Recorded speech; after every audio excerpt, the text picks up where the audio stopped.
Tous les matins, lorsqu'il est 10 heures, heure du Cameroun, vous êtes justement connecté sur Info TV dans le cadre de cette costaud de production. Espace Miné restera votre programme. Oui, c'est une affaire des démineurs. Ici, nous avons juré la main sur le cœur, vous dire la vérité, rien que la vérité, mais alors toute la vérité. Ce matin, nous allons encore faire ce pourquoi nous sommes payés. Nous sommes payés pour vous donner l'information, toute l'information. Nous sommes mardi, nous n'avons pas failli à notre règle. Vous le savez très bien, sur Espace Miné, depuis quelques semaines, toutes nos journées sont thématiques. Lundi, il s'agit de parler de politique. Mercredi, nous parlons de l'actualité et surtout des faits ayant trait à notre diaspora. Jeudi, spiritualité. Vendredi, société. Maintenant, nous sommes mardi. Les mardis, nous parlons de l'entrepreneuriat. Nous parlons de l'entrepreneuriat avec un objectif, amener le plus grand nombre de Camerounais, le plus grand nombre d'Africains, surtout la classe jeune, à s'intéresser à la donne entrepreneuriale. Nous avons la ferme conviction que dans un pays, si nous n'entreprenons pas, nous sommes tout simplement voués à l'échec. Mardi entrepreneuriat de ce matin posera donc un regard sur le réseau. Et là, une question vous sera posée, le rôle et l'impact du réseau lorsque nous parlons de l'entrepreneuriat. Le cas du Cameroun nous intéressera de manière toute particulière. Au canal 6, mais également au canal 317 sur Canal Plus International. Qu'on le veuille ou pas, vous êtes connecté sur la chaîne Info TV. C'est cette chaîne de télévision qui monte et qui monte encore. J'accueille cette dame sur ce plateau, Yanou Focho, Joël Priska. Bonjour et bienvenue au programme. Bonjour monsieur Aïssi. Comment vous allez? Je vais bien, merci et vous? Ça ne se voit pas que je vais très bien. Vous ne voyez pas que je pète la forme? C'est super bien. Vous avez peur de me demander quel est mon secret? Bon, on le fera plus tard quand même. Je vais à merveille, ok? Merci. Je vais à merveille. Et vous, vous allez également très bien? Je vais super bien. Alors, vous êtes pâtissière en cake design. Ah oui. Ça veut dire quoi? Ça veut dire que nous sortons de tout ce qui est boulangerie, on va plus haut. On fait vraiment tout ce qui sort de l'ordinaire. On peut modeler des bonhommes, on peut modeler des marées, on peut modeler vraiment tout ce qui sort de l'ordinaire. Tout ce qui sort de l'ordinaire. Oui. Vous faites des gâteaux? Oui. Mais d'une manière autre? Oui. C'est pas des simples gâteaux? Non, c'est pas des gâteaux ordinaires? Non, pas du tout. Voilà pourquoi vous parlez beaucoup plus du design. Donc des gâteaux de mariage. Oui. On peut vous contacter. Oui. Des grands anniversaires Oui. et tout autre événement. Et il n'y a pas que des gâteaux. Non, il n'y a pas que des gâteaux. La pâtisserie, en général, a plusieurs branches.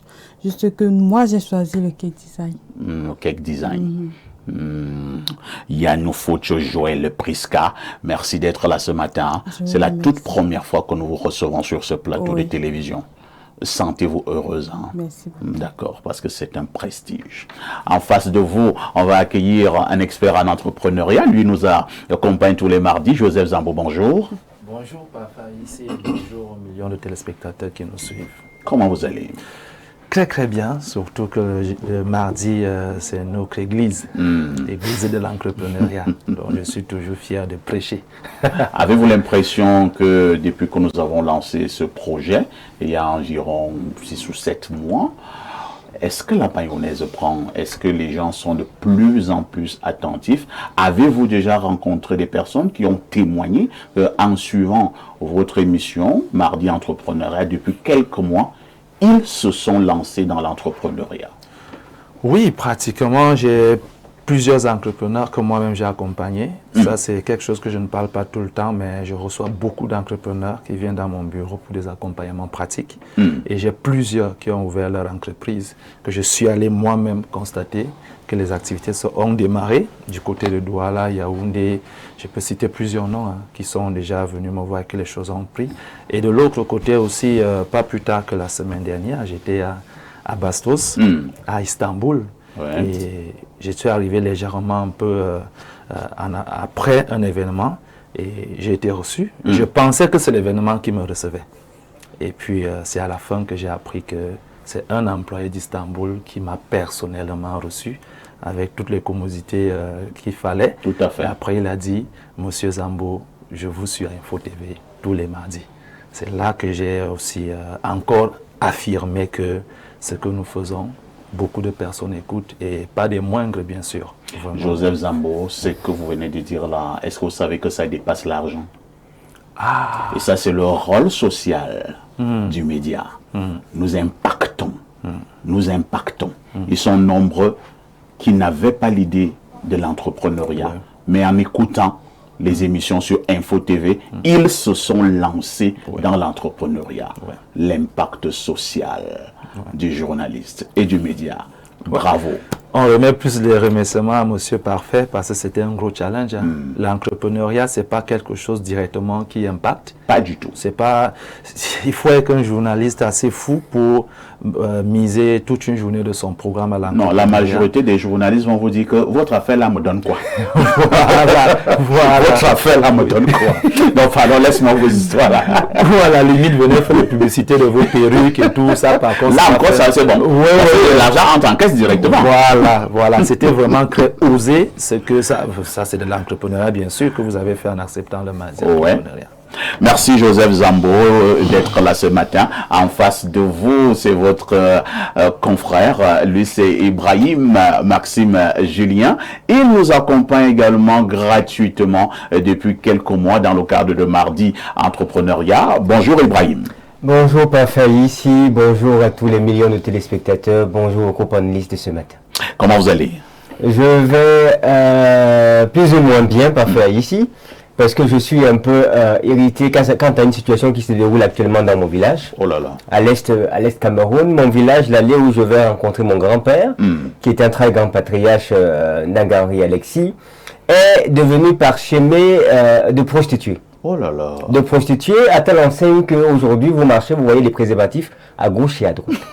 L'éducation qu'on veut donner aux enfants de mon village, moi je ne sais pas ce que c'est. Je me suis rapproché du chef de ce quartier Gaïmouna, je lui ai dit, mais Sa Majesté, qu'est-ce qui se passe ici que les garçons ne veulent même plus se marier puisqu'ils peuvent la couper partout.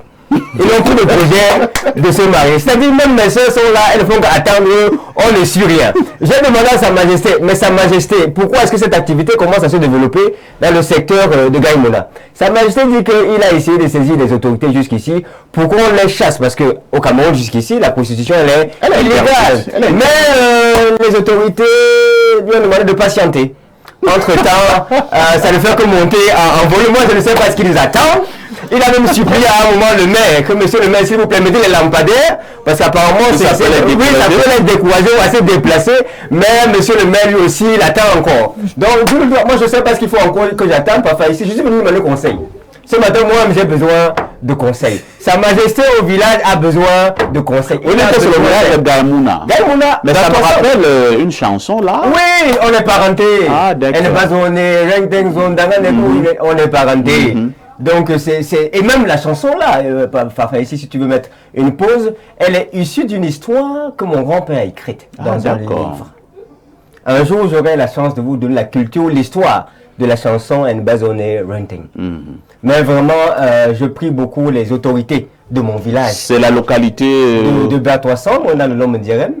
Juste derrière le parti politique et la maison du RDPC. C'est là mon secteur. Et là-bas, la prostitution, dicte la loi. Elle dicte la loi. Et c'est comme ça qu'on amène les agresseurs dans le secteur. C'est comme ça que l'insécurité suit. La prostitution marche avec les agressions. Voilà. Donc, parfois même les prostituées sont les grandes complices des agresseurs. Voilà. Mes frères et soeurs ne sont plus en sécurité et j'implore l'aide. Le message est passé, hein. Les autorités donc du côté de l'Est, plus précisément à Bertoua, essayent de lancer un coup d'œil du côté de Gaïmouna. Exact. Gaïmouna. La prostitution se conjugue là-bas au passé, au présent et au futur. C'est pas bien. Notre consultant, lui qui est contre la prostitution, est également en poste ce matin. Pierre Blériot Nyamek, qui reste donc alias Castou, le fils de Bomiobel, descendant de Omiobé. Pierre Blériot, bonjour. Bonjour, parfait ici et merci de m'accueillir sur votre panel. Je suis heureux d'être là ce matin. Monsieur Zambo nous a dit comment il a été reçu, il a mangé à nos lieux et places. Ah oui. Et il nous le dit, Bon, il a été félicité. On a déjà applaudi pour lui. On a applaudi, bon. Les enfants demandent si on applaudit pour qui? On applaudit pour Zambo.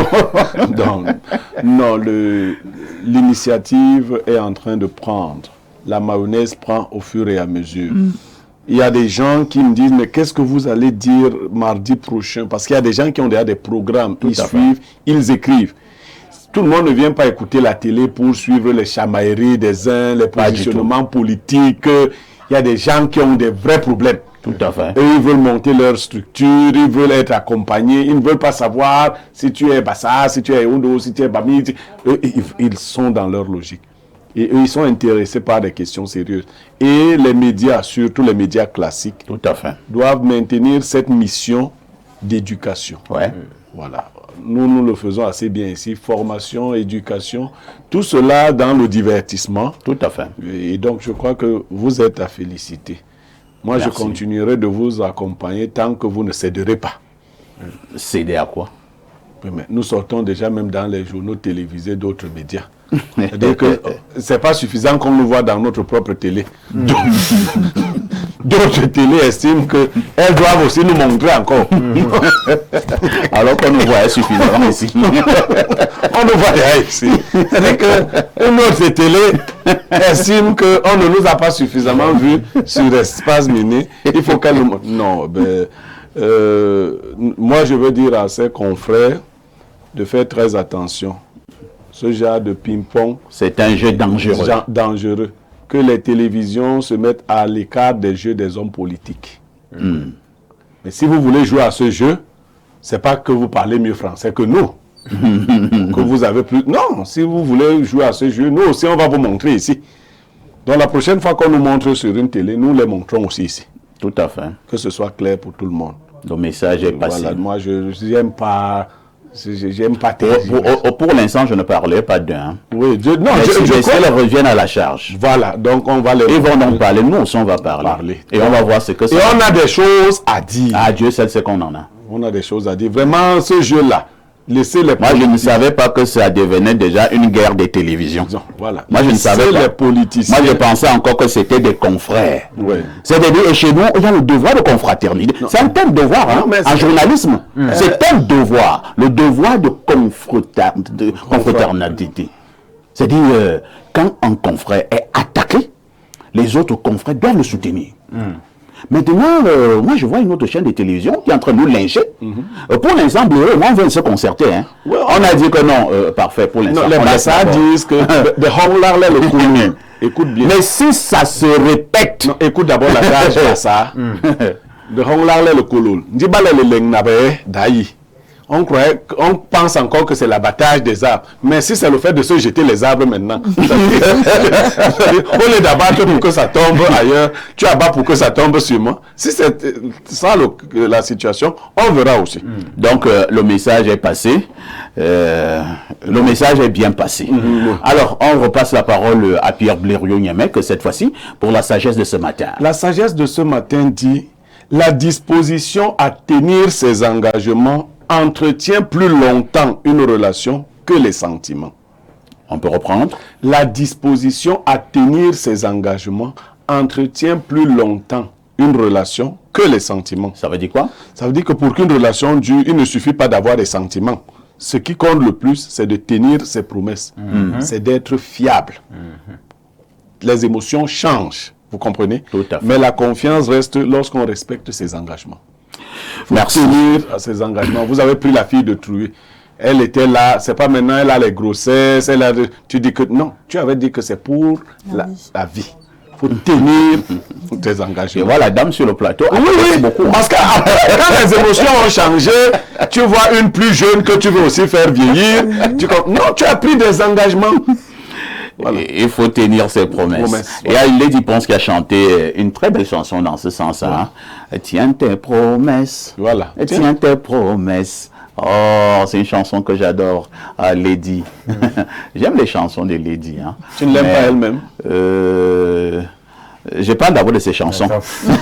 J'aime les chansons de Lady, mais à un moment donné, on avait eu des petits soucis. Je suis aussi sûr que Lady même aime aussi mes émissions. Bien sûr. Si quelqu'un n'aime pas tes émissions, il aime pas au Cameroun. Non, bonjour à Lady Ponce. Non, ici, vraiment, moi, c'est pas parce que je suis ton ami. Hein. Si tu n'aimes pas les émissions d'Aïe, si tu aimes quoi? Non, faut laisser ça. Il y a des gens sur Facebook, là, il parle le tueur, il bave. Vraiment, faut arrêter. J'ai dit que...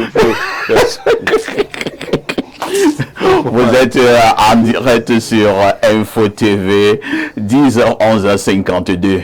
Qui dit mieux?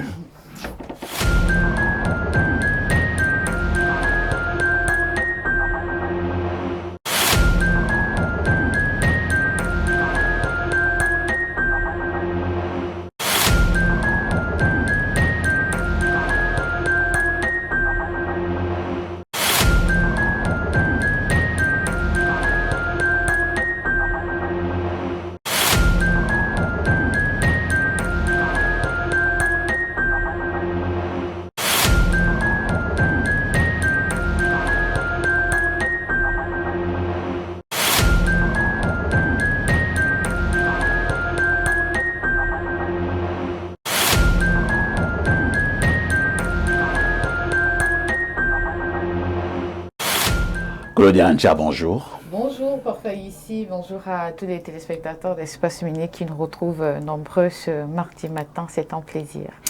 J'ai le plaisir de t'annoncer que vous avez changé apparemment votre garde-robe.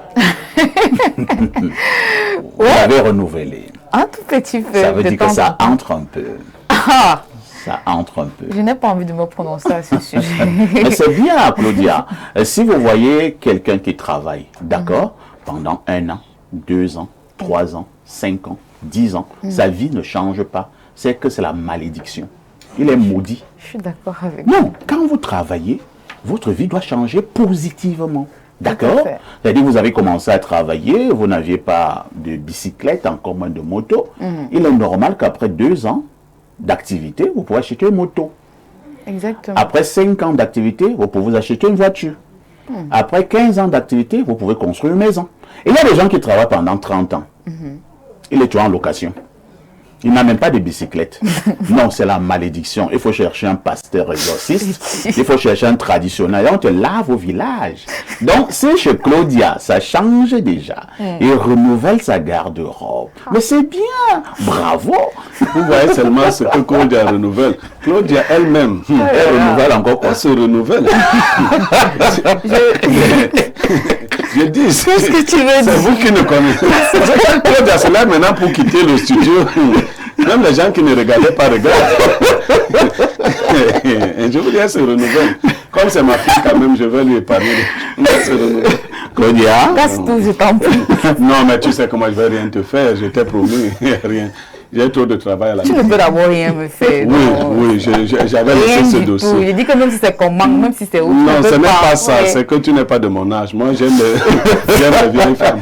Moi, tu n'es pas de mon âge. Moi, vous avez dit un jour, c'est que vous adorez les trucs tombés. Voilà, moi, je ne suis pas sur les seins petit. Moi, j'aime les femmes qui ont déjà... je ne suis pas... Claudia, retrouvez vos esprits, hein, Claudia. Ça va aller? Ok. Voilà. Claudia a retrouvé ses esprits. Oui. Claudia? Oui, parfait. Que disent les journaux? Parfait, ici, voici les événements qui ont marqué l'actualité au Cameroun ces dernières 24 heures. À la une, ce mardi présidentiel 2025, on en parle avec le tri-hebdomadaire La Météo. Dieudonné nous apprend ce matin que les cacaoculteurs du Sud-Ouest s'engagent pour Paul Biya. La nouvelle est contenue dans une correspondance adressée ce 21 janvier au ministre du Commerce, Luc Magloire Bagatangana. Par ailleurs, les producteurs de la région, notamment ceux du département de la Magno, remercie l'homme du renouveau pour le régressement de la filière. Soutien du Nord-Ouest à Biya, le messager s'interroge d'amour et de raison, point d'interrogation. Ici, on nous permet de comprendre l'appel des chefs traditionnels et l'élite du département du Ndonga-Mantoum au chef de l'État en vue de l'élection présidentielle d'octobre prochain. Même son de cloche pour le quotidien Info Matin. On reste avec la présidentielle 2025. Cette fois-ci, Dieudonné parle de la marée humaine autour de Tiroma Agaroua, le leader du FSNC. À ce 22 février réunit plus de 10 000 personnes venues des 4 coins de la région du Nord, voire de l'extrême Nord. Toutes nos excuses pour la petite interruption de tout à l'heure, hein, pour des raisons qui n'émanaient pas de nous. Je pense que tout est revenu à la normale. Nous allons donc repasser le microphone à Pierre Blériot pour la dénonciation de ce matin. Alors, parfait, ici, dans le cadre d'un certain nombre de consultations que je mène dans les couples, j'ai suivi une histoire hier qui est vraiment rocambolesque et j'ai voulu la partager avec les téléspectateurs. Un couple que je suis me pose le problème suivant. Le monsieur a offert une voiture à sa femme de marque Yaris. Il faut citer la marque. Et donc, depuis un certain temps, la femme, après avoir obtenu la voiture, a commencé à rentrer du travail avec un des collègues qui est en même temps voisin. Cela n'a pas déplu au monsieur, ce d'autant plus que c'est un voisin affable, quelqu'un de gentil, c'est bonjour, bonjour. Mais depuis un certain temps, quand il rentre, c'est le monsieur là qui est au volant. Le voisin? Le voisin qui est au volant. Il vient, il dépose la dame à son entrée et il descend. Et le matin, quand ils vont au travail, le monsieur prend également le volant. Le mari a estimé que ce n'était pas bien. Sa femme s'est conduite? Elle conduit. Okay. Il a estimé que ce n'était pas bien. La femme lui a dit que non, ça lui enlève le stress des embouteillages et que, bon, le monsieur est meilleur chauffeur qu'elle. Donc, le couple n'en fait pas encore un problème grave. Mais ils me l'ont posé hier. Moi, j'ai ma perception de ce genre de choses. Donc, moi, bon, on en a discuté. Eux, ils semblent calmes. Ils ne m'ont pas dit de dénoncer. Et pourquoi tu viens d'en dénoncer? Non, moi, je trouve ça... Bon, je voudrais que chacun... Tu n'es pas sérieux, Blériot? Vous avez eu une clause. Non, on n'a pas eu la clause que je ne dénonce pas. Mais ils n'ont pas posé ça comme dénonciation. Ah, d'accord. D'accord. Moi, j'estime que il y a matière à dénoncer. Tous les matins, tu prends ma femme, c'est toi qui prends le volant. Alors, est-ce qu'ils travaillent au même endroit? Ils travaillent dans la même structure. Ah, d'accord. Ils travaillent dans la même structure. Bon, le monsieur s'est rendu compte que ça lui évitait le paiement le taxi. De taxi et autres. Mais il y a quelque chose. On a compris. Voilà, de pas correct. Que moi, je dénonce. Je vais d'abord passer la parole à Ibrahim. Oh, Ibrahim, le monsieur... Qui a posé le problème quand même? C'est le monsieur? Oui, lors de la consultation, le monsieur m'a dit que bon... J'ai quand même un petit souci là. Oui, il me dit que bon, il me demandait comment je vois ça. Je vais dire ce que je leur ai dit. C'est vrai que certaines personnes, eux-mêmes voient. Mais ils veulent que ce sont les autres qui disent. Bon, Ibrahim, votre réaction? Parfait, ici, ce que j'ai appris dans le temps, c'est que le temps passé ensemble crée des sentiments. Ah bon? Le fait de s'approcher d'une personne avec une certaine proximité de façon continue et répétitive, ça crée des sentiments. Personnellement, moi, c'est pas mon chauffeur. Si ce monsieur était le chauffeur de l'entreprise, de ma maison, et qu'il conduisait ma femme au travail, il n'y avait pas de souci. Mais c'est pas mon chauffeur, je ne le paye pas pour ça. Et du coup, lui, il passe plus de temps avec ma femme. Parce qu'il passe du temps avec ma femme pour arriver au travail. Il passe du temps avec ma femme au travail. Il passe du temps avec ma femme à la maison. C'est un peu trop de temps passé avec ma femme, tu vois. Et donc, si ce monsieur sait que ce garçon est quand même beau, il faudrait qu'il mette un frein rapidement. Comme c'est encore un petit problème. Parce que ça peut devenir un très grave problème. En tout cas, moi, je ne permettrai plus. Je demanderai gentiment à madame de dire à son voisin avec qui s'entendent bien, son collègue de travail, que apparemment ça dérange monsieur. Et comme ça le dérange véritablement, s'il te plaît, ne conduis plus ma voiture. Laisse-moi conduire ma voiture et... Mais il la porte quand même. Non, il le porte. Il prend le taxi et puis il conduit. En tout cas, c'est ce que moi je fais. Oui, mais on voulait que tu sois complet. Voilà, donc moi Donc, le monsieur ne conduit plus la voiture de la dame. Ouais. Et la dame ne porte même plus ce monsieur. Ça, c'est bien. Alors, Joseph Zambo, si vous étiez à la place du mari, quelle aurait été votre réaction? En réalité, c'est une situation quand même... il est même un bon mari parce qu'il est en train de prévenir. Bon, s'il prévient même pas, ça peut faire que le fait est fait. Mais au cas où il est dans la situation où il anticipe, c'est quand même un peu osé quand même que moi j'achète la voiture avec mon argent, je l'offre à ma femme. Toi, tu viens mettre tes mains pour conduire. Ça, Et toi, tu en bénéficies au quotidien. Je pense que... Au point, c'est toi qui conduis même déjà. C'est problématique. Lui, il a aussi trop d'avantages. Je crois qu'il faut limiter ses avantages. Déjà, c'est d'abord compliqué. Oui, voisin. Qu'il soit beau ou laid, ça n'empêche rien. Ça ne change rien. La beauté n'est même pas sur Est-ce le que les visage. femmes nous ont même dit cherchent même beaucoup plus des hommes beaux? Déjà que son mari est suffisamment beau pour lui offrir une voiture. Maintenant, il n'a plus besoin de la beauté. Donc, je crois que gentiment, ça, c'est des choses qu'on n'a même pas besoin de dire à la femme. Une femme consciente doit comprendre qu'elle doit quand même mettre certaines mesures barrières pour sécuriser sa relation. Et le fait qu'elle tolère un certain nombre de choses, volontairement ou involontairement, est un problème pour elle. Ça sous-entend beaucoup de choses après. Il y a la non-satisfaction, il y a peut-être que le mari, il y a la solitude peut-être, parce qu'il y a des femmes après qui s'ouvrent à avoir certaines amitiés dans l'optique de combler les manques de la maison. Et moi, je préfère des amitiés de même sexe. Que des Même ça, c'est même ça. Parce que De nos jours, la meilleure copine de ta femme, de nos jours, la meilleure copine de ta femme a un problème. Ibrahim, on te fait comprendre, tu es en retard. Tu es en retard. Vu le contexte, c'est-à-dire que ta femme peut m'avoir une copine avec qui elle est tous les jours, elle monte et descend, mais elles vont également dans l'intimité. Oui. Est-ce que tu le sais? Bon, mais là, Le contexte la copine peut décider de récupérer le monsieur, ça dépend de lui. Non, il y a deux problèmes Oui. avec les histoires de copines et nos femmes là. C'est que soit c'est la copine qui gère ton foyer. C'est-à-dire c'est elle qui décide de ce qu'elle doit faire dans son propre foyer. Parce que tellement elle se confie à cette copine-là que c'est la copine qui dit, tu sais quoi, ne lui donne plus les choses. Comme il te fait ça. Comme Ami dérange, elle rentre aussi en retard. C'est-à-dire, toi, mauvaise copine. non, je dis, c'est ce qui se passe de nos jours. Des copines qui manipulent les relations de leurs sœurs. Elle n'est pas mariée, la copine. Habituellement, elle n'est pas mariée. Habituellement, elles ont raté leur temps de mariage. Mais bon, je dis, c'est compliqué. Mais pour ce genre de cas, je dis bien, une femme consciente de ce dans quoi elle s'est engagée ne doit pas se permettre un minimum de choses pour les biens. Parce que la réciprocité serait aussi que l'homme aussi commence à accompagner une femme au travail. Tous les matins. Tous les matins. Et chaque Est-ce que la femme, elle va accepter ça? Voilà. Je pense que la femme va aller bouillir de l'eau. Alors, Joël Prisca, vous êtes justement une jeune dame. Voilà donc, monsieur... On insiste, hein, pour l'instant, il n'en fait pas encore un grave problème. Bon, il pose juste un petit souci. Il veut savoir comment nous voyons cette situation. Si nous lui disons que c'est bien, il va rester tranquille. Maintenant, si nous lui disons qu'il faut faire attention, peut-être qu'il va essayer de voir comment fonctionner. Vous êtes une femme. Est-ce que vous allez accepter que votre mari vous offre une voiture? Et Dieu seul sait quand même qu'en contexte africain et purement camerounais, ça coûte quand même quelque chose. Et c'est le voisin qui devient le principal bénéficiaire. Vous ne soupçonnez rien?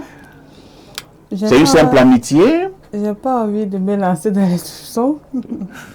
Vous avez peur? Non, je me mets à la place de la dame. Si personnellement je suis quelqu'un, j'ai vraiment peur du volant. J'ai un permis, c'est vrai, mais j'aime pas le volant. Donc je me dis, peut-être la dame, comme elle a dit, les embouteillages, je ne supporte pas et tout, c'est possible. Mais elle doit quand même prendre en compte les petites plaintes de son époux, qui montrent déjà qu'il n'est pas d'accord avec. Alors elle devrait mettre fin. Et supporter les embouteillages, supporter tout ce qui va avec le volant. Tout à fait. Tout simplement. Bon, vous évitez la thèse selon laquelle la dame entretiendrait déjà des rapports bizarres avec le voisin. Oui, j'évite ça. Vous pensez que c'est simplement une affaire d'embouteillage? Je préfère prendre ça comme ça. Vous préférez pour éviter des dégâts? Oui. D'accord. Pierre Blériot, vous vous situez à quel niveau dans le cadre, entre guillemets, de ces dénonciations? Parfois ici, je vous ai dit que je fais le suivi des couples et des familles. Quand je démarre ma voiture le matin pour partir au travail, en général, je ne porte pas mes enfants. Mais ce n'est pas parce que je porte mes enfants que je dois porter tous leurs camarades. C'est pas des... Donc le monsieur n'est même pas un écolier. Voilà ce que j'ai dit. Ce n'est pas un écolier. Pour qu'on le porte. Pour qu'on l'amène au travail. Il travaille, il gagne de l'argent, il doit assurer ce genre de choses. Qu'il assure son transport. Voilà. Au moment où le monsieur achetait la voiture à la femme, si la femme avait dit qu'elle avait trop peur des embouteillages et autres, il ne lui aurait pas acheté une voiture. Il lui-même a déjà des voitures, il aurait pris juste un chauffeur pour l'accompagner. Et c'est en conduisant qu'on devient... Mais c'est moi ce que je lui ai dit. Madame, on affronte ça, ça fait partie de la vie. Il faut éviter de créer de la dépendance. Parce que, disons même qu'il n'y a rien jusque-là. Elle a créé de la dépendance. Elle ne peut pas rentrer avant que le monsieur ne soit rentré. Ouais. Elle ne peut pas partir avant. Et s'il tombe malade pendant une semaine, si on l'envoie en stage pendant 1 mois, 2 mois, 3 mois, Bon, la fête. non, il n'y a pas ce... Et moi j'ai dit au monsieur, c'est pas ma femme qui va venir te dire. C'est pas ma femme qui va venir. Ah, toi-même, tu t'en charges. C'est simple que ça. C'est pas ma femme. Tu vas, bon, essaie un peu de te dire, mets-toi un peu en posture de parler à ce monsieur, Non, à ce voisin. Tu lui diras quoi? Non, je l'attends le matin quand il vient. C'est-à-dire, prends le volant. Madame garde le véhicule là, je me tiens là. Quand il vient, je lui dis bonjour, cher voisin. Bonjour. Il dit bonjour. Oui, j'ai constaté que c'est vous qui êtes devenu le chauffeur de ma femme.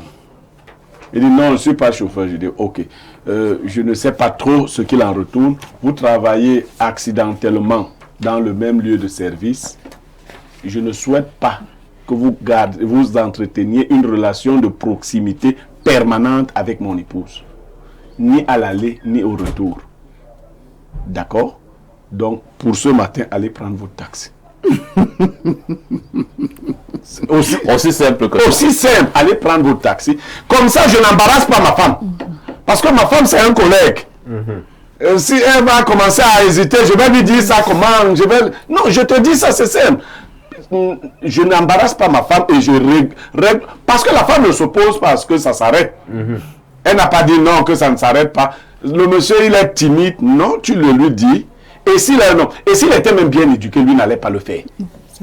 Si c'était quelqu'un de bien éduqué, tu ne peux pas venir. J'ai dit que ce n'est pas un écolier. Pourquoi tous les matins tu viens là pour qu'on t'amène à l'école? Non.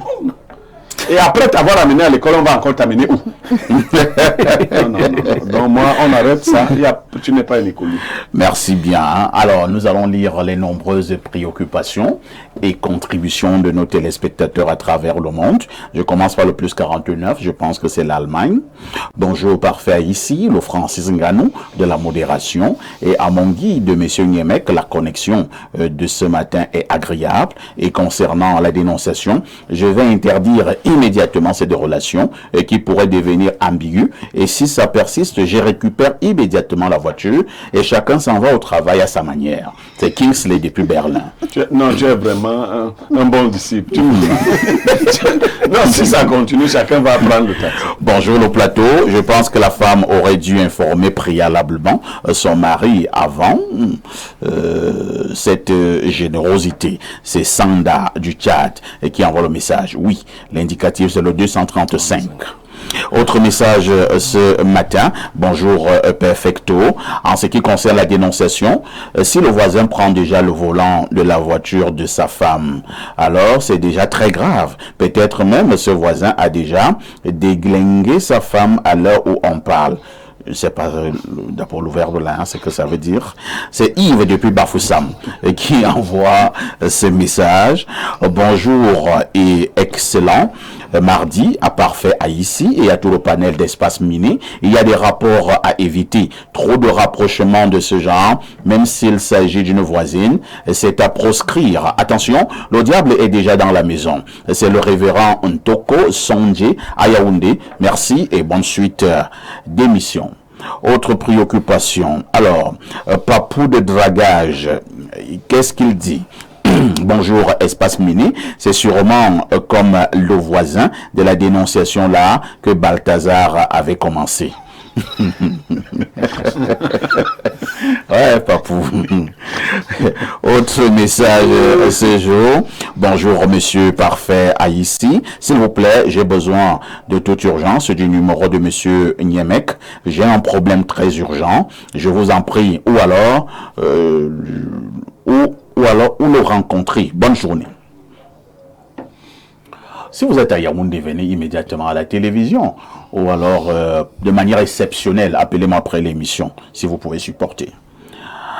Autre message ce matin. Bonjour parfait, bonjour aux démineurs. Pour la dénonciation, j'espère que le voisin de ce couple n'est pas baveux. Incroyable. Autre message ce jour. Bonjour à vous. Moi, j'attends le jour qu'on va traiter le grand plaire de Blériot, le nationaliste Ruben Onyobé de bandit. Je verrai bien sa réaction. C'est Aline Dessoas qui envoie ces messages. Tu vas me donner le numéro d'Aline. Je vais lui envoyer une vidéo où on traite mon grand-père Onyobé de tous les noms dans une longue vidéo Facebook. On le traite de sale bassard, sale criminel. Je vais te envoyer ça, Aline. Peut-être tu n'étais pas au courant. Ça dure 1 heure de temps. Autre message ce matin. Bonjour, Monsieur Parfait. Ici, bonjour également à votre panel, aux meilleurs consultants du monde, Monsieur Niemek, et à vos invités de prestige. Vraiment parfait. Merci beaucoup pour ce que vous faites pour le Cameroun. Info TV, qui hier était négligé, aujourd'hui fait très peur, car son ascendance est effrayante. Donc, logique que tout le monde parle de vous. Ces chaînes consoeurs qui font dans la démagogie et la sorcellerie intellectuelle. Vraiment, c'est pitoyable. Mais figurez-vous que je les aime bien, raison pour laquelle je leur conseille de fermer et de se convertir en boulangerie. Incroyable. Info TV.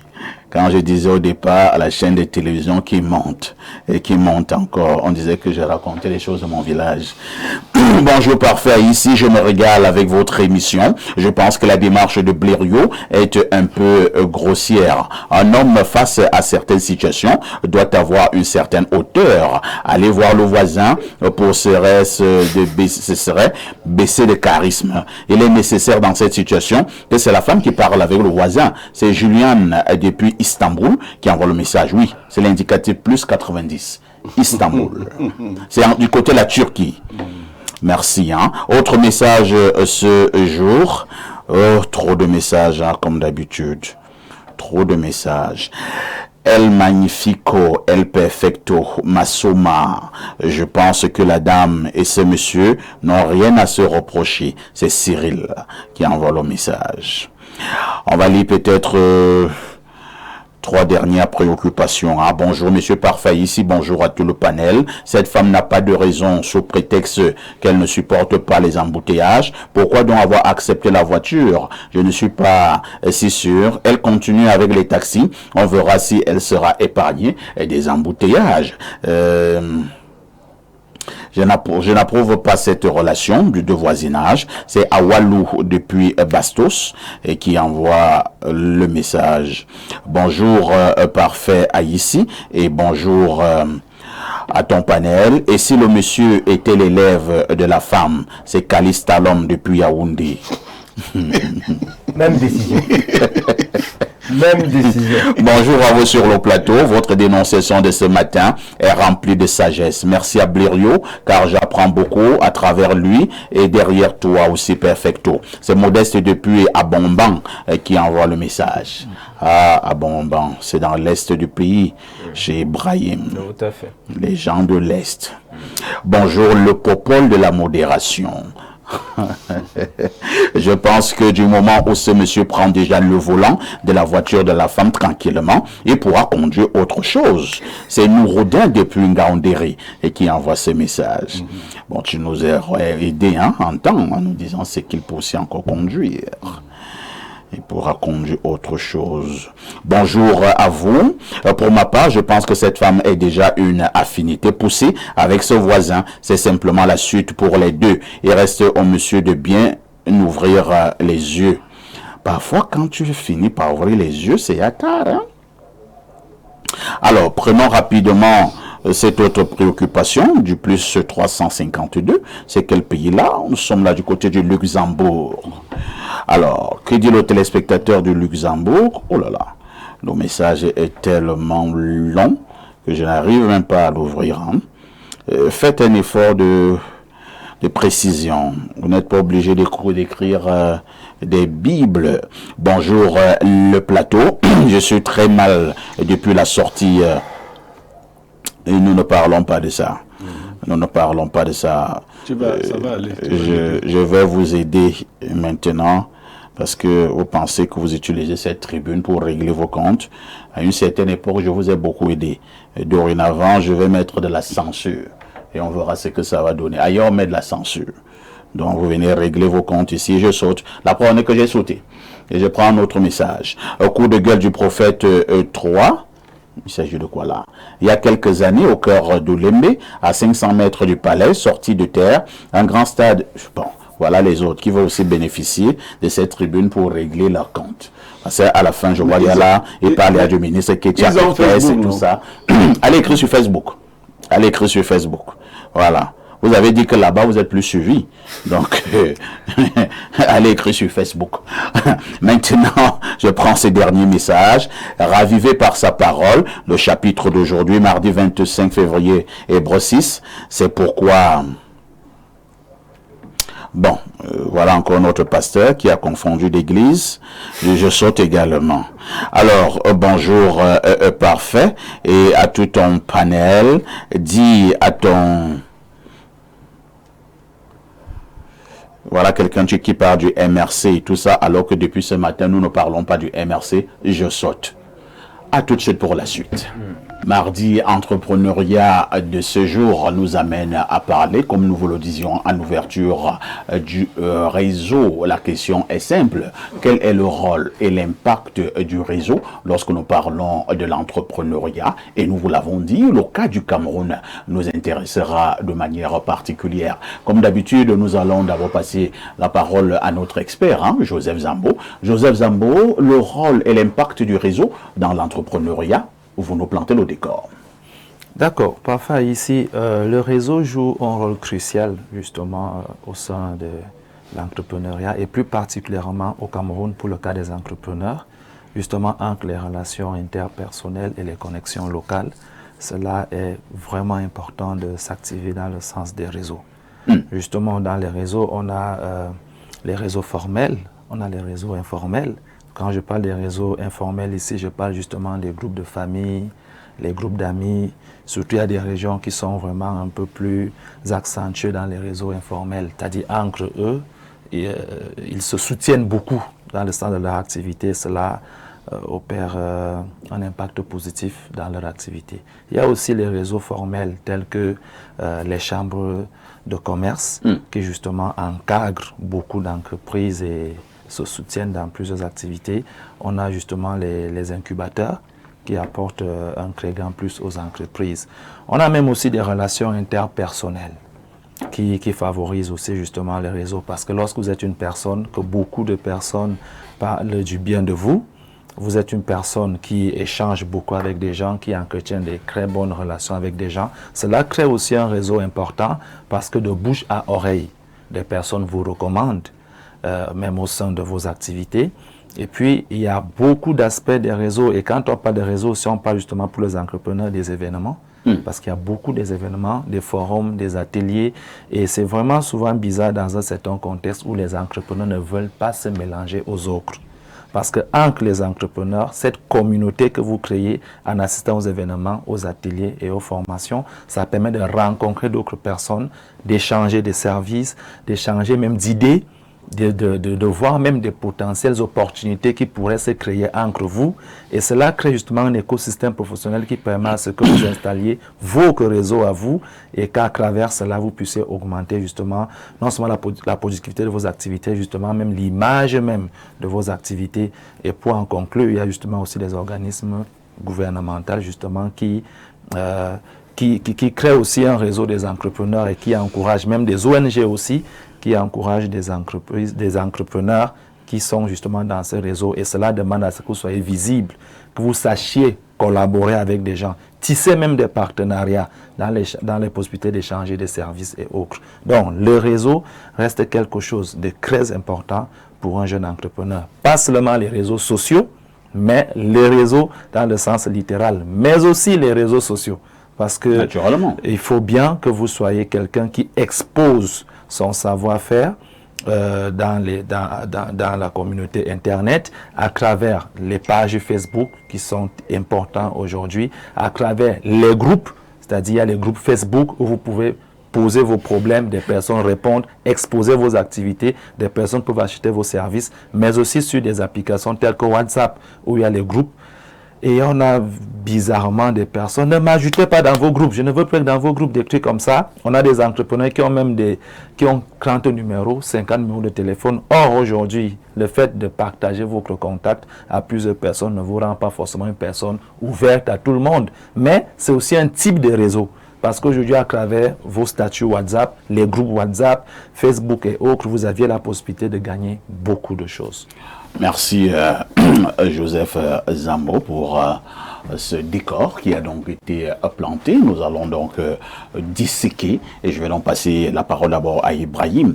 Ibrahim, c'est vrai que Joseph Zambo l'a évoqué, hein. Vous irez certainement en profondeur pour cet entrepreneur, jeune entrepreneur qui se lance dans cette activité. Il nous regarde ce matin, on parle de réseau. Et là, Joseph dit que c'est une très bonne chose, il faut avoir un réseau, il faut tisser un réseau. Il a d'ailleurs parlé des réseaux formels, des réseaux informels. Moi, j'ai une préoccupation simple. Comment tisser un réseau lorsqu'on se lance dans l'entrepreneuriat? D'accord. Parfait. Ici, un réseau stratégique, c'est un réseau qui tire son origine déjà d'une petite étude de marché. L'étude de marché, c'est l'étude du comportement de tous les acteurs qui interviennent tout autour d'un marché.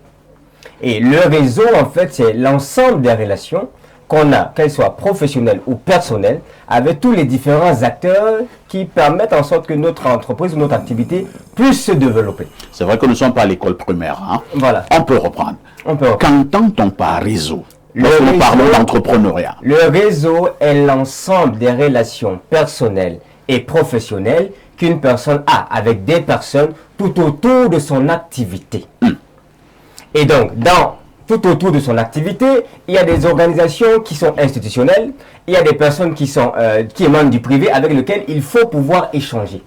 Un réseau qui n'est pas consistant ou qui n'est pas solide, c'est déjà un réseau qui n'a pas de relation avec le secteur professionnel ou formel, avec le secteur... parce que généralement, en Afrique, en fait, au Cameroun, il y a beaucoup plus le réseau personnel. C'est-à-dire, là, c'est des histoires de parents, c'est des histoires des amis, c'est mon oncle qui m'a placé. C'est l'ami de mon père qui a appelé. Ça, ce sont des relations personnelles qui permettent à un individu de quitter d'un niveau à un autre niveau. Mais un réseau professionnel, c'est un réseau où un entrepreneur est accompagné au-delà de son père, de sa mère, de son oncle, de sa tante, qui l'aide à se développer par des mentors, qui l'aident à se développer par des experts, qui l'aident à se développer par des partenaires, qui l'aident à se développer par des investisseurs, qui l'aident à se développer. Donc, lorsqu'un entrepreneur n'est pas connecté aux investisseurs, comprenez que son réseau, quelque part, est un tout petit peu fragile. Lorsqu'un entrepreneur n'est pas connecté aux partenaires, aux fournisseurs, comprenez que son réseau n'est pas véritablement solide. Il doit donc créer des relations avec tous ces différents acteurs qui interviennent dans son secteur d'activité. S'il crée une relation particulière, je dis des bêtises comme ça, avec une institution qui aide dans la canalisation, il parlait tout à l'heure des incubateurs ou des organismes étatiques qui accompagnent des entrepreneurs. S'il a un lien personnel avec eux, et au point où ils ont l'habitude de collaborer, il peut savoir que pour un certain nombre de questions, je vais là-bas, ou j'appelle juste un coup de fil, la chose va se décanter. Merci Brahim pour ces précisions. On va passer la parole à cette pâtissière en cake design qui est donc sur ce plateau. Yannou Focho, Joël Priska. Alors, Joël Priska, vous qui êtes justement dans la pâtisserie, pour l'instant, avez-vous l'impression que vous avez tissé un réseau? Si oui, comment vous avez réussi à tisser votre réseau dans le cadre de votre activité? Je dirais que tout d'abord, tisser un réseau n'est pas évident. C'est compliqué. C'est très compliqué. C'est énormément compliqué. Si on ne met pas sur pied des stratégies et si on n'a vraiment pas le punch pour booster tout ça, on n'y arrivera pas. De mon côté, j'ai mis sur pied quelques réseaux déjà. Dans le cadre de la pâtisserie, en majorité, on prend des réseaux qui sont dans l'événementiel de tout genre surtout. Ouais. Donc, les services traiteurs, les décorateurs, les MC, c'est par là qu'on commence à créer des réseaux. Les maîtres de cérémonie, oui, les MC. Les MC, oui. Parce que, figurez-vous, comme on a dit plus tôt, La famille en pâtisserie, c'est compliqué.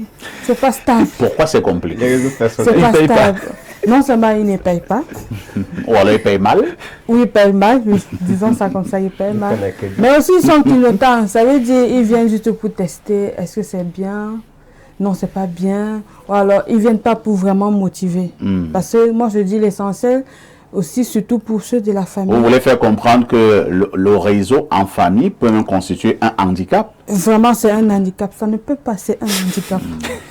Apparemment, vous avez été blessé par la famille. Non, parce que quand on se retrouve généralement avec d'autres entrepreneurs, on a le même langage. La famille, c'est un handicap pour l'entrepreneuriat. On peut faire des fois collaborer avec toute autre personne que les membres de la famille. Parce qu'ils ne viennent pas pour vous booster, ils ne viennent pas pour vous accomplir, mais ils viennent pour tester, ils viennent pour... Chercher les pics. Chercher les pics. Et je dirais, en tant que réseau, c'est à oublier. Pour moi, personnellement, c'est à oublier. Donc, il faut chercher des réseaux tout autres, des partenaires surtout, et savoir aussi garder son partenaire. Ouais. Ça veut dire quoi? Je sais pas comment on garde bien son partenaire? En respectant ses engagements. Oui, dans mon cas, il faut respecter ses engagements. Satisfaction. Il faut satisfaire le client. C'est vrai que c'est très difficile, surtout quand il y a beaucoup de prestations à faire, de satisfaire le client. Mais le retour aussi, d'aller vers ton partenaire, voilà. Service après-vente. Le service après-vente. Comment ça a été? Est-ce que vous avez été satisfait? Sinon, sur quel point pour qu'on puisse modifier la prochaine fois? Tout à fait. C'est ça qui garde le partenaire. Là, il se sent important, il sait que ça peut arriver et prochainement, vous allez faire mieux. Là, il va rester. Tout à fait. Vous êtes dans cette activité depuis combien d'années? Depuis 2019, ça fait 6 ans déjà. Ça fait 6 ans déjà. Oui. Et vous gagnez bien votre vie? Oui. Vous ne vous plaignez pas? Non, je ne me plains pas. Très bien. Elle y va en voiture. Pierre Blériot-Niémé, on vous passe la parole. Vous êtes libre de revenir sur certains aspects que les prédécesseurs ont évoqués sur ce plateau. Je vous suggère également de prendre un autre aspect du réseau. Je note quand même que le réseau, en contexte camerounais, est un terme polysémique. Parfois, même quand on dit réseau, pour bon nombre de Camerounais, ça sonne déjà mal. Ils commencent même déjà à prendre des distances. Le réseau, quel réseau, ainsi de suite. Alors, pour nous qui sommes dans l'entrepreneuriat, qu'est-ce que vous pouvez dire à ces Camerounais qui nous écoutent et qui ont une très mauvaise image dès que vous évoquez le nom, le vocable réseau? Alors, si vous ne pouvez pas être dans un réseau, si vous ne pouvez pas mettre votre activité en réseau, il ne faut pas faire dans l'entrepreneuriat. Ça ne sert à rien. Vous n'avez pas produit pour vous-même. Alors, si vous avez des appréhensions et des préjugés, il ne faut pas faire dans l'entrepreneuriat. Vous savez, ceux qui vendent même les Bibles ne demandent pas aux gens s'ils sont les croyants. Si même un sataniste veut acheter toutes tes Bibles, tu lui vends ça. C'est pas si tu vois. Si tu lui vends toutes les Bibles, toi tu produis d'autres Bibles encore.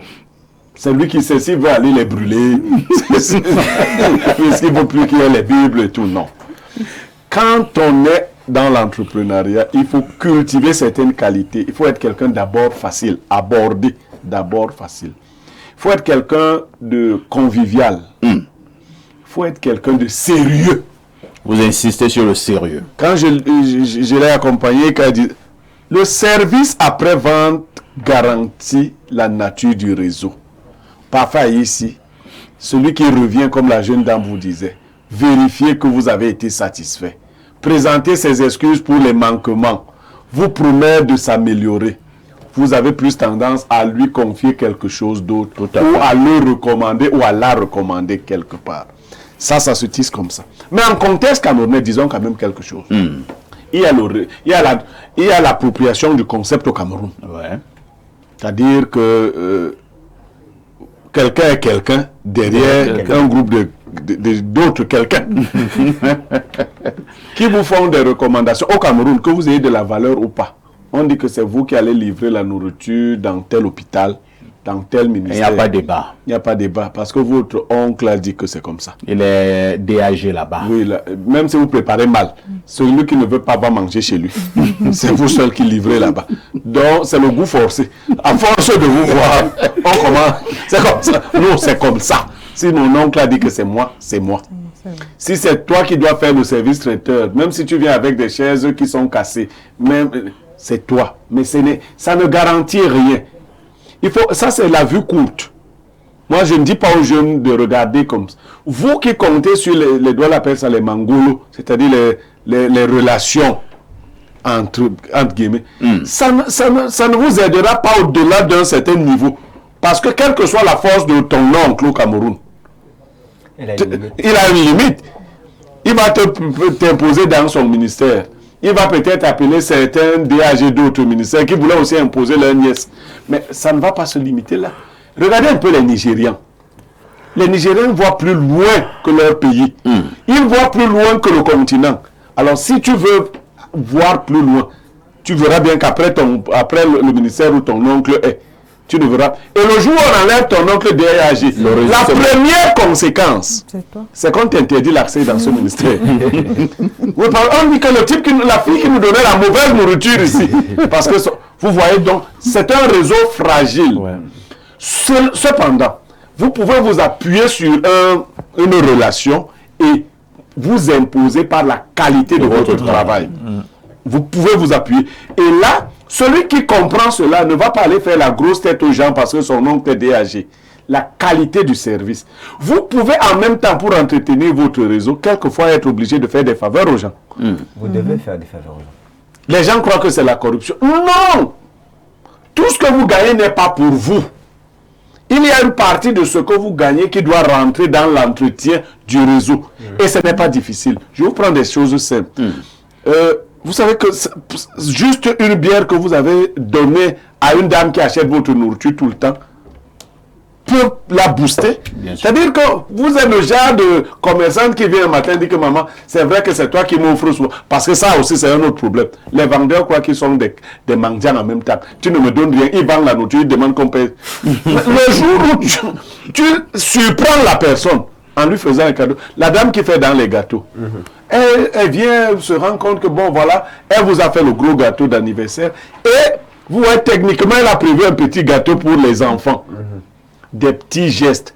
Quand vous êtes quelqu'un d'avenant, on dit chez nous dans ma langue que c'est le doigt qui est tendre qui tire les chenilles du palmier.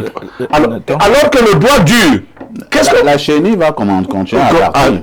Pour dire que c'est vous-même également, par votre comportement, par vos relations avenantes avec les gens vous-même qui faites en sorte que votre réseau s'améliore. Il ne faut pas aller entrer dans les réseaux obscurs, les réseaux de la nuit, où on dit que non, dès que tu vas mettre ta marchandise, tout le monde, ou bien les réseaux de le coq-pipi. Ça, c'est des faux réseaux. On va en parler tout à l'heure de ces réseaux obscurs au niveau de la deuxième partie de ce programme. Mais en attendant, nous lisons d'abord ces nombreuses contributions des téléspectateurs. Bonjour à vous en studio. Désolé pour le long message sage. Comment toi tu sais que ton message sera sage? Bon, je lis quand même. Parce que, bon, il y en a qui parlent avec assurance. Et quand tu discutes effectivement avec lui, tu te rends quand même compte qu'il y a du contenu. Et il y en a qui parlent aussi avec assurance. Tu discutes avec lui, tu te rends compte qu'il est vide. Alors, je lis dans ce message. Alors, ce message sage. Voilà. Le réseau joue un rôle essentiel dans l'entrepreneuriat car il peut fournir aux entrepreneurs des ressources, des opportunités et des connaissances qui peuvent les aider à réussir. Voici quelques-uns des rôles et impacts du réseau dans l'entrepreneuriat. Rôle du réseau. Il dit 1. Accès à des ressources. Le réseau peut fournir aux entrepreneurs l'accès à des ressources telles que des financements, des équipements, des locaux, etc. 2. Le réseau peut permettre aux entrepreneurs de partager leurs connaissances et leurs expériences avec d'autres entrepreneurs, ce qui peut les aider à résoudre des problèmes et à prendre des décisions éclairées. 3. Le réseau peut fournir aux entrepreneurs des opportunités d'affaires telles que des partenariats, des contrats, des ventes, suivante était sera 4. Le réseau peut fournir aux entrepreneurs un soutien émotionnel, ce qui peut les aider à gérer le stress et les difficultés liées à l'entrepreneuriat. Impact du réseau. Il dit 1. Augmentation de la crédibilité. Un réseau solide peut augmenter la crédibilité d'un entrepreneur et de son entreprise. 2. Le réseau peut fournir aux entrepreneurs des informations et des conseils qui peuvent les aider à prendre des décisions éclairées.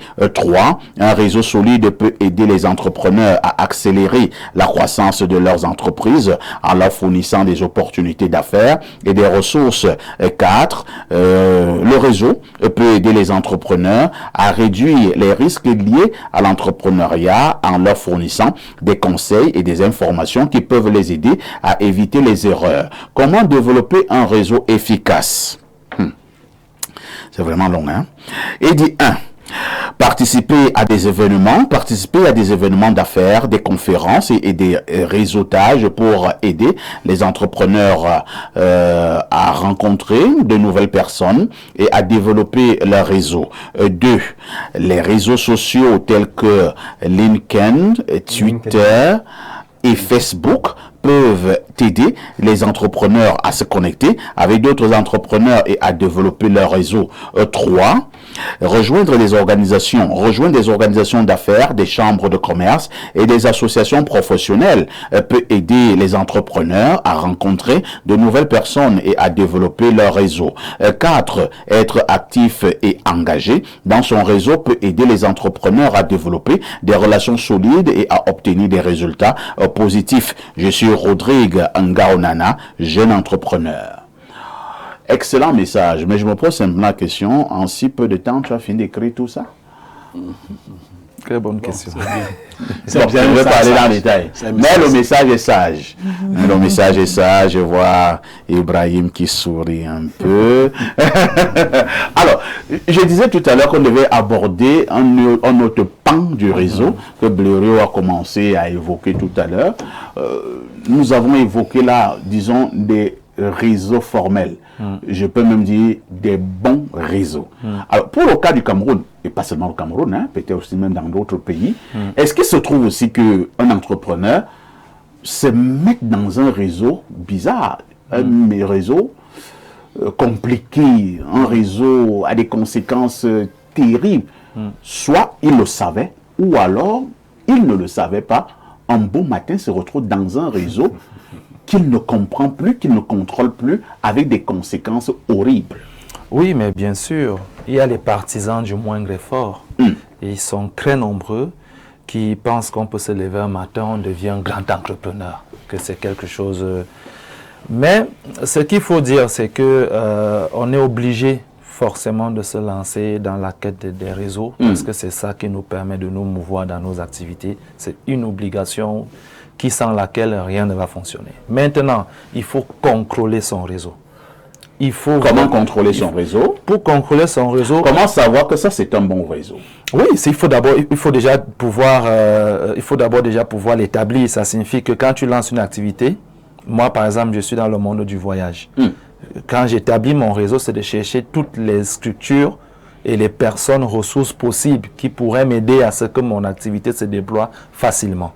Ça signifie qu'il faut déjà analyser les personnes et les entreprises dont j'ai besoin d'avoir dans mon équipe pour que mon activité puisse se déployer.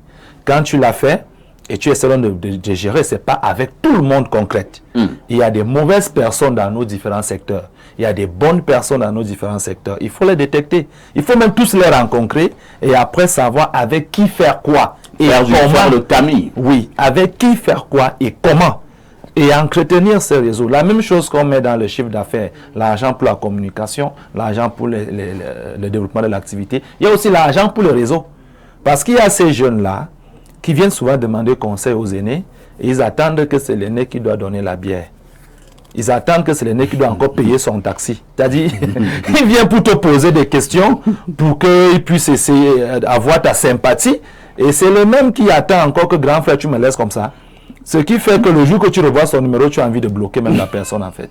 Mais par contre, il y a ces jeunes-là aussi qui sont tellement intelligents, ils viennent demander conseil. En fait, ils viennent sous forme de conseil, mais en réalité, ils veulent créer un certain lien professionnel avec toi. Il va tisser un réseau. Oui, oui, oui. Et quand il arrive, il te dit, grand frère, je passais quelque part, j'ai vu une petite bouteille. Même si c'est une bouteille de 2000 francs, tu vas quand même faire l'effort de garder son nom. Ça signifie que quand tu arrives quelque part et que tu vois une affaire... En communication, on appelle cela les relations publiques. Hein. Oui, oui, oui, ça entre dans le réseau. Et c'est très important, les relations interpersonnelles, les relations avec d'autres structures. À un moment donné, lorsque votre structure a même déjà grandi, Joseph Zambo, il y a ce qu'on appelle les dîners d'affaires. Oui, c'est des dépenses, dans le sens littéral, mais en réalité, c'est une façon d'accroître encore son réseau. Ou bien de fidéliser son réseau. Parce qu'on peut même très facilement avoir un réseau, mais quelles sont les procédures et les techniques pour le conserver? N'est pas d'avoir le réseau, il faut également chercher à le fidéliser. À le fidéliser, l'avoir sur le long terme. Ce n'est pas, ça c'est encore une autre politique au Cameroun. Les gens veulent se sucrer sur la première affaire. C'est-à-dire, ils collaborent avec toi aujourd'hui, ils te têtent très dur et après ils s'en foutent du reste. Or, en réalité, entre manger 100 000 sur une personne une seule fois et de manger 5 000 sur la personne pendant 50 ans, à quel moment on gagne plus? Au niveau justement toujours de la communication et plus précisément en publicité, on donne une réponse. Voilà ce qu'on dit. Une mauvaise publicité peut vendre, mais ne peut pas faire revendre. Voilà. Donc effectivement, parfois ici pour conclure, il y a justement les bons réseaux qui sont les réseaux dont on a pensé, dont on tient et qu'on contrôle son évolution et son déploiement. Et il y a les mauvais réseaux qui sont ces facilitateurs-là, qui vous rendent ce que vous n'êtes pas très rapidement et vous prédisposent ou vous mettent à nu alors que vous n'aviez pas encore des assises. En ce moment, il y a des contreparties, il y a des compromis qui peuvent finir à des événements nocturnes ou obscurs. Très bien. Ça, c'est des mauvais réseaux. Ibrahim, pour le cas du Cameroun et certains autres pays, parlant toujours des réseaux bizarres et réseaux obscurs, on va commencer à vous amener dans les messes de minuit, on va vous demander d'aller danser sans caleçon sur des temples, on va vous amener dans des associations du con et du FAMLA, et on dira toujours que c'est le réseau, l'association des hommes dynamiques, des hommes solidaires, et ainsi de suite. Entre-temps, on vous demande d'apporter un corps blanc, et tout et tout. Alors, est-ce que quand vous êtes dans l'entrepreneuriat, on peut vous demander quelque part d'apporter un corps blanc alors que vous n'avez pas de poulailler? C'est bien sûr, c'est que ceux qui apportent le corps blanc n'ont pas toujours de poulailler, il va pas ici. Ils vont voir le voisin qui est là, et puis le voisin qui est là aura le poulet blanc disponible. En tout cas, parfois ici, la conception du réseau, il faut que l'entrepreneur comprenne que le réseau, c'est un travail. Ouais. C'est un travail, c'est quelque chose qu'il faut bâtir, c'est quelque chose qui nécessite des investissements et c'est surtout de la conquête. C'est la raison pour laquelle même les partisans des organisations obscures mettent des mécanismes pour conquérir. Et ces partisans des organisations obscures ont compris en réalité que pour pouvoir coopter quelqu'un dans son réseau, il faut lui offrir quelque chose. Et ce n'est pas une compréhension qui émane du monde obscur. Même la Bible, dans un livre de Proverbes, va dire « Les présents ouvrent les voies et donnent accès aux grands ». C'est-à-dire que quelque part, on te dit, peu importe vers qui le présent est tourné, il obtient la faveur des grands. Donc, eux, ils viennent donc concrètement, ils te proposent des faveurs, ils te proposent des marchés, ils te proposent des privilèges, et ils ont pour objectif de te coopter à leur organisation. Ce que l'entrepreneur doit comprendre ici, c'est que lui aussi, il doit faire des présents. Et c'est le grand Blériot qui le disait tout à l'heure, ce n'est pas de la corruption d'entretenir un réseau ou d'entretenir une relation.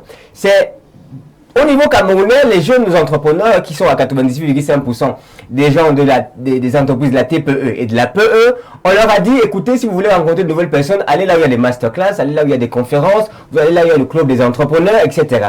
Mais c'est une chose d'arriver là-bas. Par contre, vous voyez un jeune entrepreneur, il arrive et à la conférence finie, il se lève, il part. Il n'a pris aucun contact. Il n'a pris aucun contact. Il s'est levé et il est parti. Tu demandes, celui-ci était venu faire quoi? Il arrive, mais il estime que le boss qui organisait ça parlait très mal. Il ne parle pas bien. Il n'a pas envie de parler avec lui. Hein, quand je le vois, il est suffisant. Tout ça, on ne peut même pas s'approcher de lui. Je ne sais pas comment on construit un réseau avec une telle mentalité. C'est Blanc qui a dit, c'est-à-dire il faut avoir une ouverture d'esprit. Il faut être quelqu'un qui entre dans le contact, qui crée le contact, mais qui apporte quelque chose. Vous n'allez pas développer votre réseau sans donner quelque chose, sans apporter quelque chose.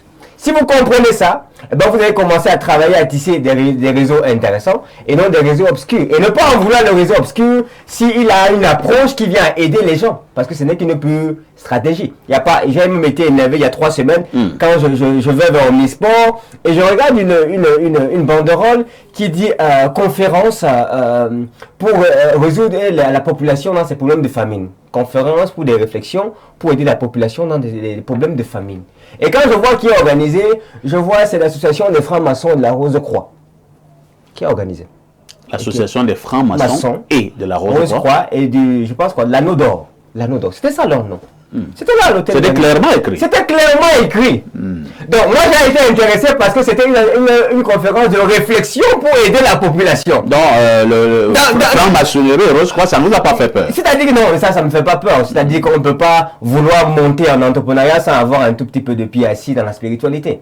C'est un rêve.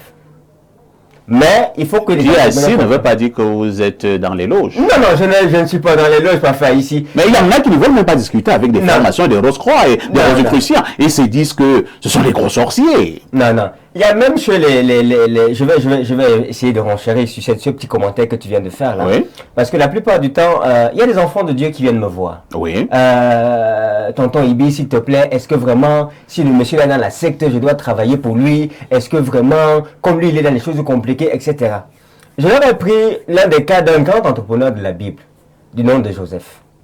Joseph a été tellement fidèle à son maître, Potiphar, qui était un homme qui adorait le dieu soleil et la déesse lune. Est-ce que lui, il était chrétien? Non. Est-ce que ce n'est pas ce Potiphar qui a permis à ce Joseph de devenir vice-premier ministre d'Égypte à l'époque? Si. Le plus important, c'est de travailler sa spiritualité. Joseph avait une spiritualité avec l'Éternel, on va dire ça comme ça.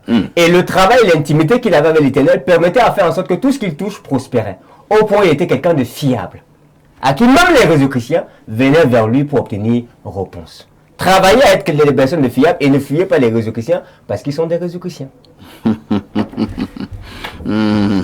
C'est un débat. Hein. N'entrez pas dans les choses. Hein. Je vais poser la question tout à l'heure à Blériot, mais je passe d'abord la parole à la dame, pas pour lui poser ce genre de questions compliquées, hein, sauf si elle estime qu'il n'y a pas de feu. Alors, madame, on parlait tout à l'heure des jeunes qui se lancent dans l'entrepreneuriat avec déjà des attitudes de condescendance.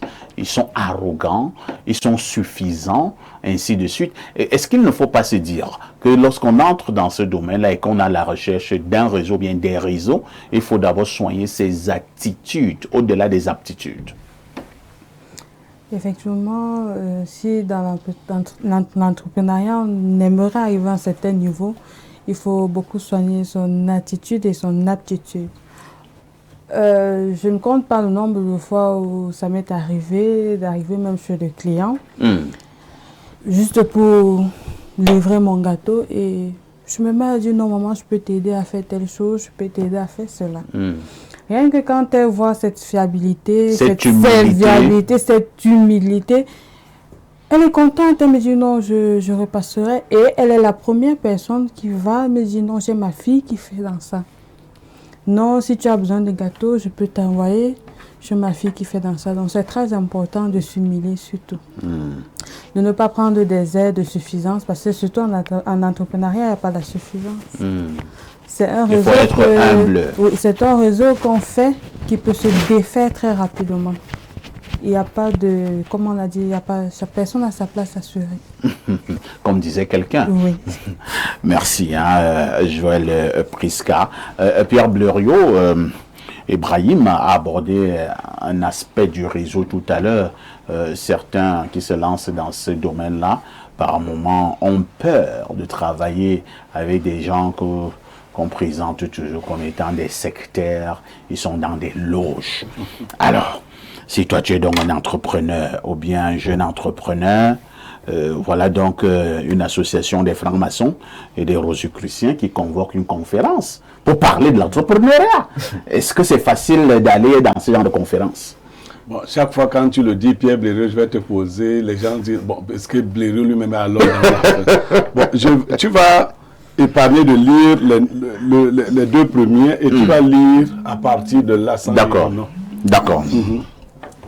Alors, qu'est-ce que dit le message? Je vous contacte à l'effet d'assister notre ordre, la Morgue, dans la production de l'interview de notre très vénérable grand maître, le frater Serge Toussaint, qui sera au Cameroun en juillet à l'occasion de la convention régionale pour les pays d'Afrique francophone. Ok. Je devrais donc mener un entretien et je vais le faire avec le très vénérable maître Serge Toussaint. De l'ordre Amorque, ancien hémicycle ordre de la Rose-Croix, au mois de juillet. Il sera diffusé à Info TV, ils ont contacté aussi Canal 2. Ils m'ont choisi pour mener l'entretien avec le vénérable maître. Non, Ibrahim a dit une chose. En fonction de votre niveau de spiritualité, vous pouvez aborder certaines personnes. Quand vous allez rencontrer un évêque, voilà le très vénérable.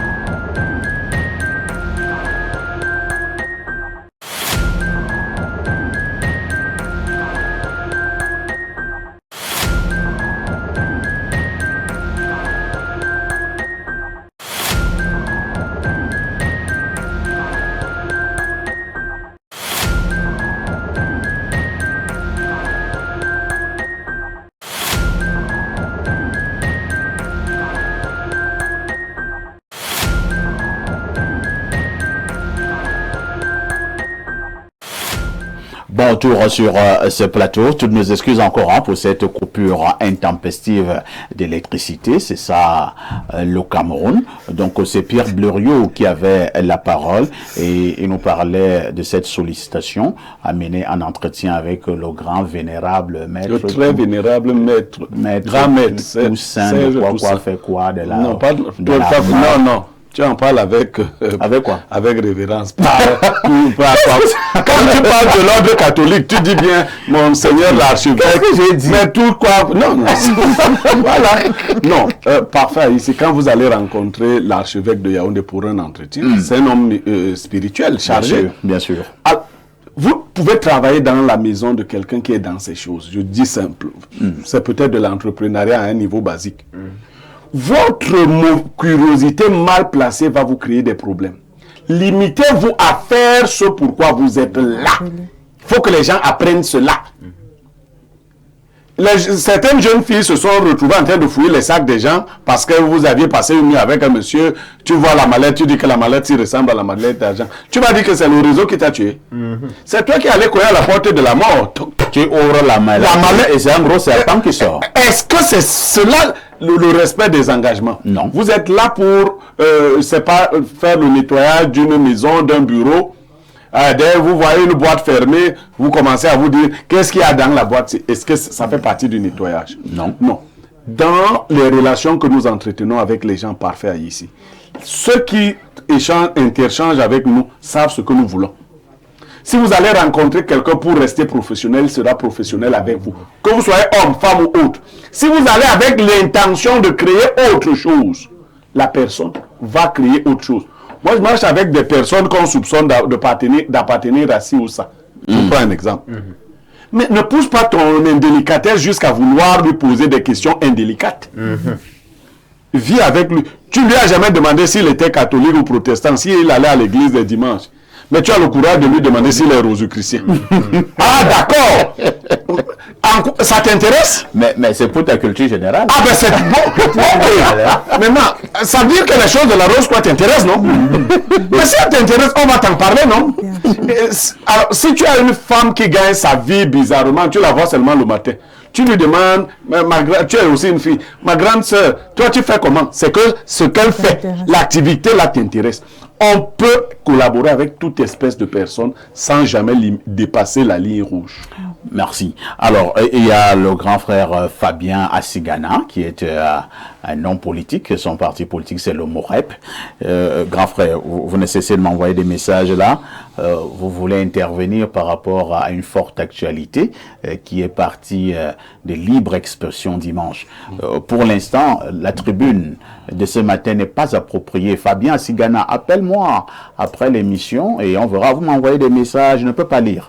Parce que ça, c'est la tricherie, grand frère. Alors, on prend un autre message, toujours dans le cadre de ce programme, un message où on parle de l'entrepreneuriat, parce que c'est ça notre objectif. Hein. Alors, je prends donc... oh là là, petit souci là. Alors, j'y suis. Bon, Monsieur Parfait, ici, les entrepreneurs doivent éviter les réseaux de blanchiment d'argent. Exemple, vous avez une petite entreprise et un jour, des personnes gestionnaires de crédit pour détourner de l'argent vous donnent des marchés. C'est Calice Talom depuis Yaoundé. Je pense qu'un jour, hein, Blériot, on essaiera un peu de voir comment parler de cette affaire de blanchiment d'argent. C'est quoi même le blanchiment d'argent? Comment s'effectue le blanchiment d'argent? Les conséquences du blanchiment d'argent? Comment on peut dire que tel fait dans le blanchiment d'argent? Ce sera une émission véritablement pédagogique. Parce que j'ai la nette impression, parfois, nous utilisons ce terme à tort et à travers.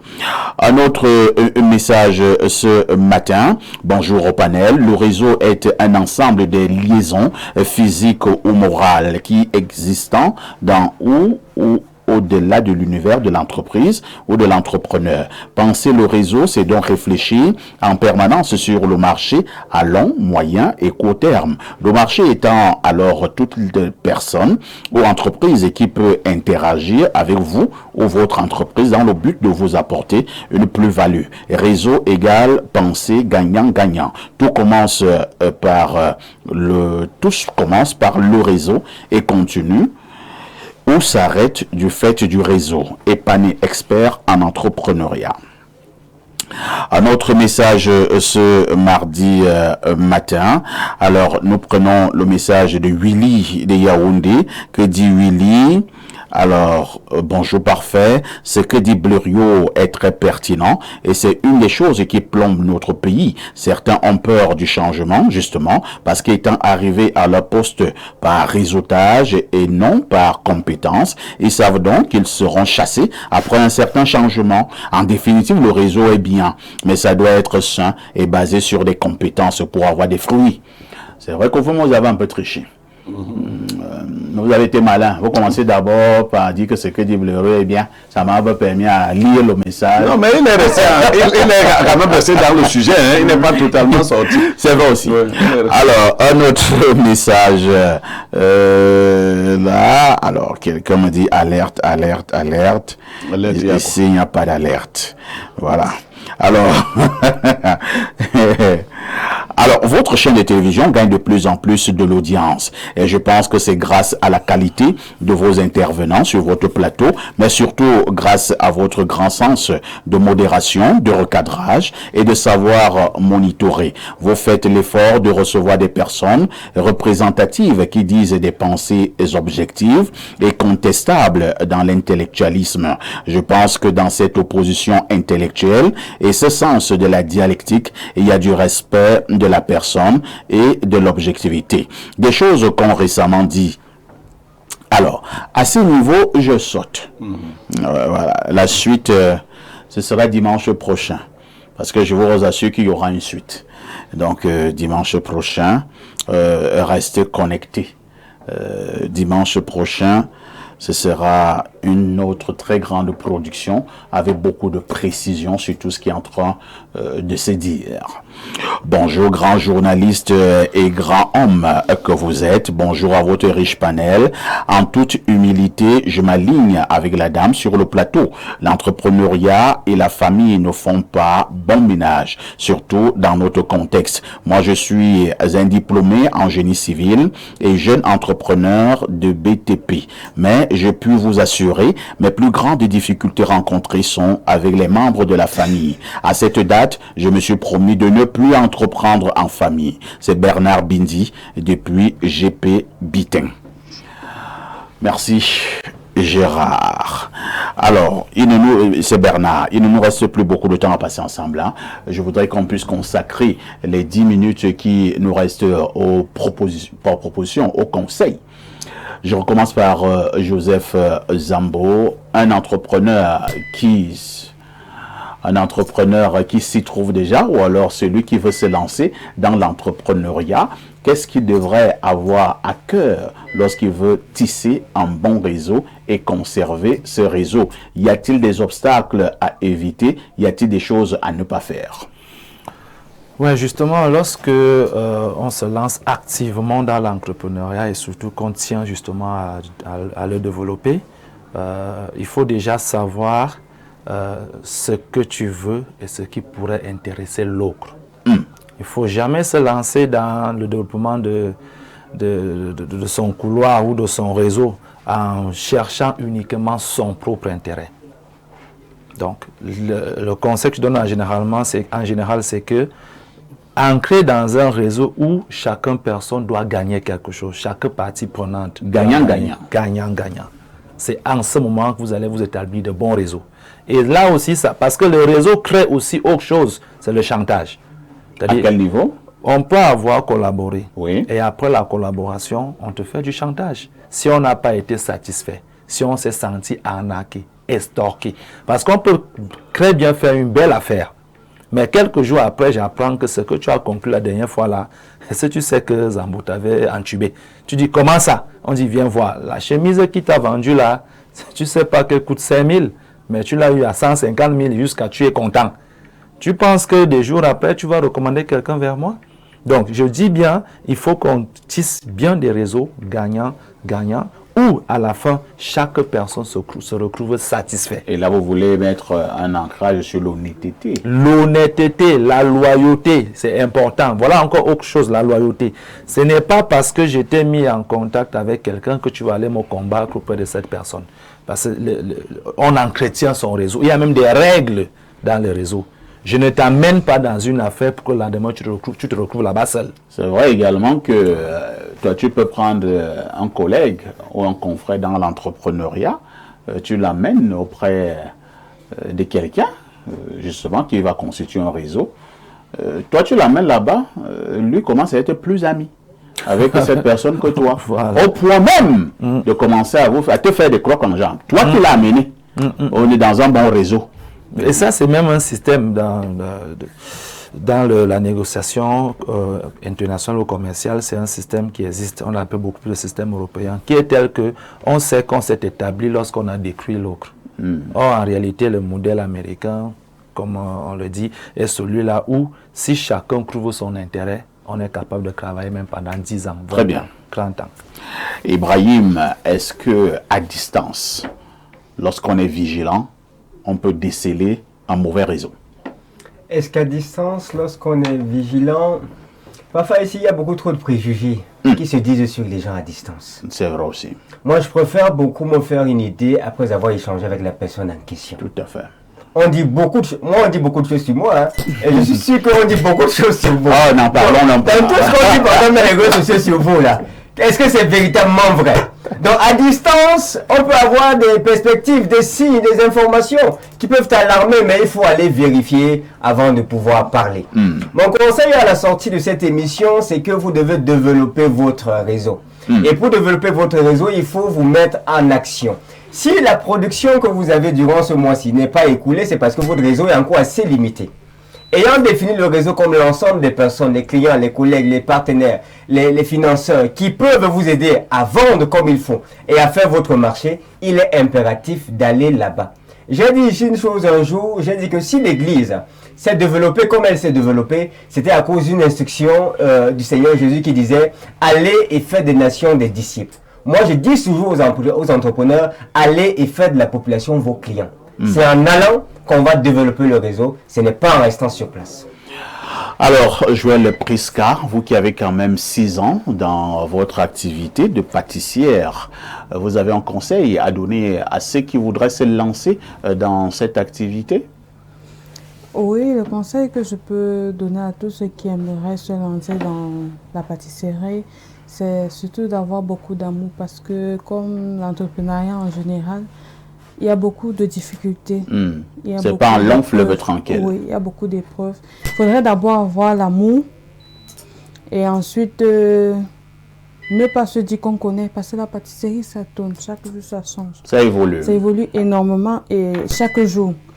Donc, de se dire qu'on doit se mettre à la page, moi, je ne compte pas le nombre d'heures que je fais sur le net pour regarder des nouvelles techniques, les nouveaux designs et tout. Il ne faut pas se dire, je connais, j'ai appris, j'ai été formé, c'est bon. Non. Et ça vaut pour l'entrepreneuriat en général. Toujours aller vers la recherche de la connaissance. Ne pas se limiter à ce qu'on a appris. Toujours se remettre en cause. Oui.